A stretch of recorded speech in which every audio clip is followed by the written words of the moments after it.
Welcome, friends. Today, we're doing another fragrance review. Exciting. And the fragrance we are reviewing today, my friends, is Oud Satin Mood by Maison Kurkdijan, Paris.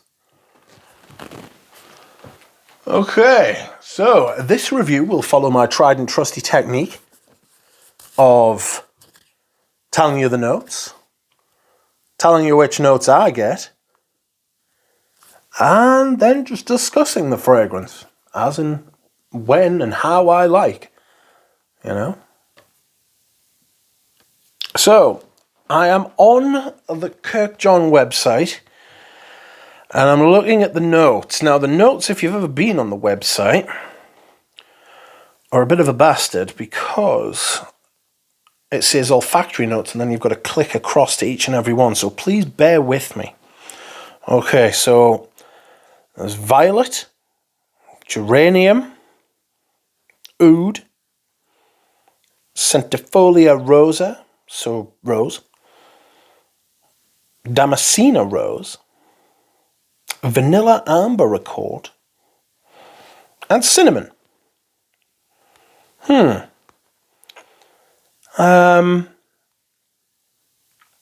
I'll tell you the notes I get, right?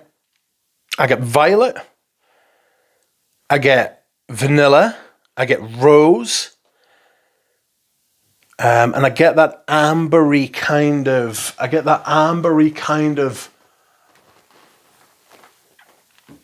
vanilla, benzoine, a little bit of labdanum kind of thing, you know? I don't know if the labdanum appears as kind of like a ghost or a myth, because it's so often paired with vanilla and benzoine, but the main notes I get are violet, rose, vanilla, amber type thing. So let's have a spray, shall we? This is extremely fucking expensive. It's £330, 335 for 70 ml. Not entirely sure why, as I will discuss, but here we are. I've sprayed that twice, you know, that is a dangerous game. You don't need a lot of this. One or two sprays, even in the depths of winter, which is when I wear this. Because it's massive. It's massively massive. It has the Kurkdijan musk in there, that kind of musky ambery accord that's in Baccarat Rouge too. It's, I suppose you could call it the MFK DNA. But it doesn't smell of musk. It's just musks. It's just a few different. It's more of a vibe than a note or anything in particular, you know.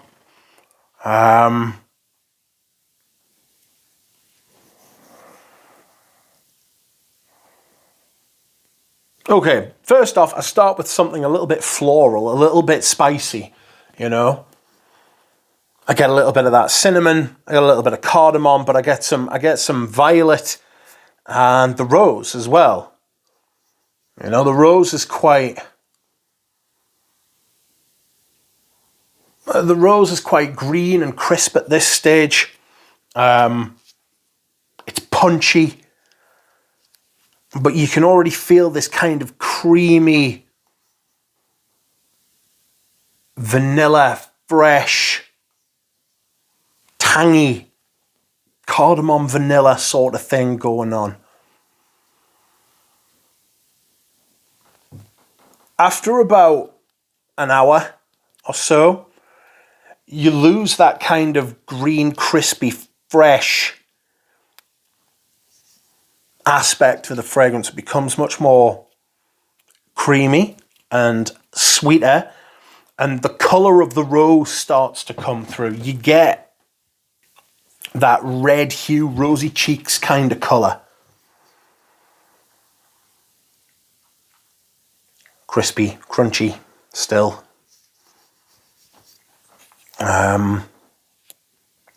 But you get that rose, and then as it starts to warm up the vanilla takes over.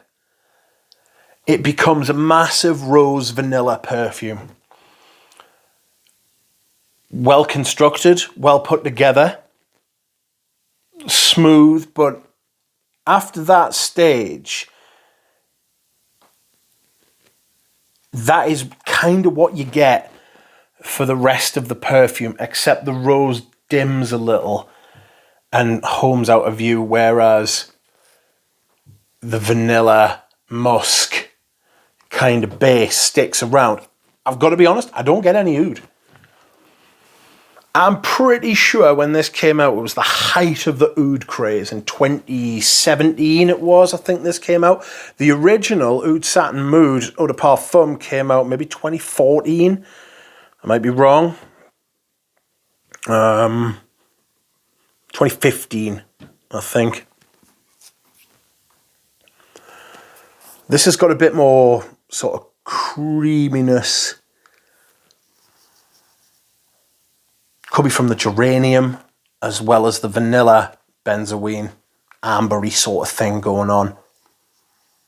You get little twangs and little signs and like flashes of light here and there. It's very clever perfume, but it's also massively overwhelming. It's obnoxious, and you smell a lot of what I believe the term is fuckboys wearing it. It's very much that kind of perfume, that kind of vibe, verbose, loud, banter, lads kind of perfume, you know?